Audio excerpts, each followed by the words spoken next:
ಬುಲೆಟಿನ್ಗೆ ಸ್ವಾಗತ. ನಾನು ಸಂಗೀತ ರಂಗನಾಥ್. ನಾನು ಶಿವರಾಜ್. ನಾಳೆಯಿಂದ ಪಿಯು ಪರೀಕ್ಷೆ, ವಿದ್ಯಾರ್ಥಿಗಳ ಭದ್ರತೆಗೆ ಬಿಗಿ ಭದ್ರತಾ ಛಲ. ಯಾವುದೇ ವ್ಯಕ್ತಿ ಪರೀಕ್ಷಾ ಅಕ್ರಮಗಳಲ್ಲಿ ತೊಡಗಿಕೊಂಡಿರುವುದು ಕಂಡುಬಂದರೆ ಅವರ ವಿರುದ್ಧ ನಿರ್ದಾಕ್ಷಿಣ್ಯ ಕ್ರಮ ಕೈಗೊಳ್ಳಲಾಗುತ್ತದೆ.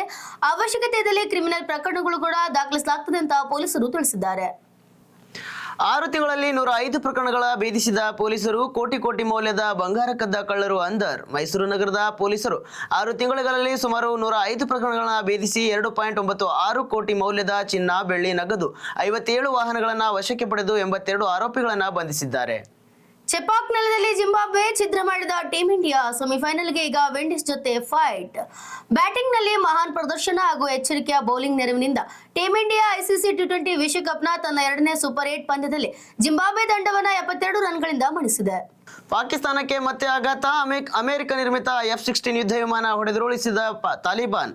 ಪಾಕಿಸ್ತಾನ ಹಾಗೂ ಅಫ್ಘಾನಿಸ್ತಾನ ನಡುವಿನ ಕಂದನ ಏರ್ಪಟ್ಟಿದೆ.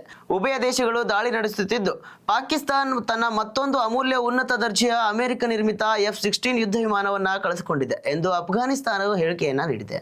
ಸುಪ್ರೀಂ ಕೋರ್ಟ್ ಬೆನ್ನಲ್ಲೇ ಮೋದಿ ಗರಂ. ಎನ್ಸಿಆರ್ಟಿ ಎಡವಟ್ಟಿಗೆ ಹೊಣೆಗಾರಿಕೆ ನಿಗದಿಪಡಿಸಲು ಪ್ರಧಾನಿ ಆದೇಶ.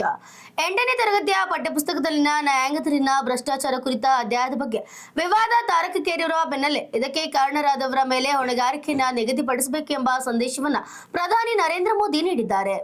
ಬರನಾಡಾದ ಚಿಕ್ಕಮಗಳೂರು, ತುಮಕೂರು, ಚಿತ್ರದುರ್ಗ, ದಾವಣಗೆರೆಯ 367 ಕೆರೆಗಳಿಗೆ ನೀರು ತುಂಬಿಸುವ ರೈತರ ಬಹುಬೇಡಿಕೆ ಯೋಜನೆ ಭದ್ರತಾ ಮೇಲ್ದಂಡೆ ಯೋಜನೆಗೆ ರಾಜ್ಯ ಸರ್ಕಾರದ ಅನುದಾನ ಕೇಳಿದ್ರೆ ಕೇಂದ್ರದ ಕಡೆ ಬೊಟ್ಟು ಮಾಡ್ತಿದೆ. ಆದರೆ ರಾಜ್ಯ ಸರ್ಕಾರದ ಈ ಬಜೆಟ್ನಲ್ಲಿ ಅನುದಾನ ಮೀಸಲಿಡುವಂತೆ ರೈತರು ಪ್ರತಿಭಟನೆಯನ್ನ ಮಾಡಿದ್ದಾರೆ.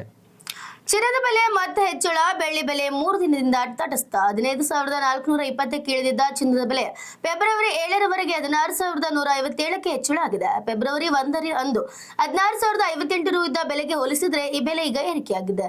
ಲಂಚ ಪಡೆಯುವಾಗ ಲೋಕ ಬಲೆಗೆ ಬಿದ್ದ ಇಇ ಮತ್ತು ಸಿಪಾಯಿ. ಗ್ರಾಮೀಣ ಕುಡಿಯುವ ನೀರು ಮತ್ತು ನೈರ್ಮಲ್ಯ ವಿಭಾಗದ ಕಾರ್ಯನಿರ್ವಾಹಕ ಇಂಜಿನಿಯರ್ ಹಾಗೂ ಸಿಪಾಯಿ ಗುತ್ತಿಗೆದಾರನಿಂದ ಲಂಚ ಪಡೆಯುತ್ತಿದ್ದಾಗ ಲೋಕಾಯುಕ್ತ ಬಲೆಗೆ ಬಿದ್ದಿರುವಂತಹ ಘಟನೆ ಬೆಳಕಿಗೆ ಬಂದಿದೆ. ಪತಿ ಮೃತಪಟ್ಟ ಕೆಲವೇ ದಿನಗಳಲ್ಲಿ ಮತ್ತೆ ಮದುವೆಯಾದ ಪತ್ನಿ 23 ದಿನಗಳ ಬಳಿಕ ಶವ ಹೊರತೆಗೆದು ಮರಣೋತ್ತರ ಪರೀಕ್ಷೆ. ತುಮಕೂರು ತಾಲೂಕಿನ ಹೆಬ್ಬೂರು ಹೋಬಳಿಯ ದಾಸರಹಳ್ಳಿಯಲ್ಲಿ ಅನುಮಾನಾಸ್ಪದ ಸಾವು ಪ್ರಕರಣ ಬೆಳಕಿಗೆ ಬಂದಿದೆ. ತಮಿಳುನಾಡು ರಾಜಕೀಯದಲ್ಲಿ ಸಂಚಲನ. ಮಾಜಿ ಸಿಎಂ ಓ ಪನ್ನೀರ್ ಸೆಲ್ವಂ ಡಿಎಂಕೆ ಪಕ್ಷಕ್ಕೆ ಸೇರ್ಪಡೆ. ತಮಿಳುನಾಡು ವಿಧಾನಸಭೆ ಚುನಾವಣೆಗೆ ಕೆಲವೇ ದಿನಗಳು ಬಾಕಿ ಇರುವಾಗಲೇ ಎಐಡಿಎಂಕೆಯ ಮಾಜಿ ನಾಯಕ ಹಾಗೂ 3 ಬಾರಿ ಮುಖ್ಯಮಂತ್ರಿಯಾಗಿದ್ದ ಓ ಪನ್ನೀರ್ ಸೆಲ್ವಂ ಅವರು ಆಡಳಿತಾರೂಢ ಡಿಎಂಕೆ ಪಕ್ಷಕ್ಕೆ ಸೇರ್ಪಡೆಯಾಗಿದ್ದಾರೆ.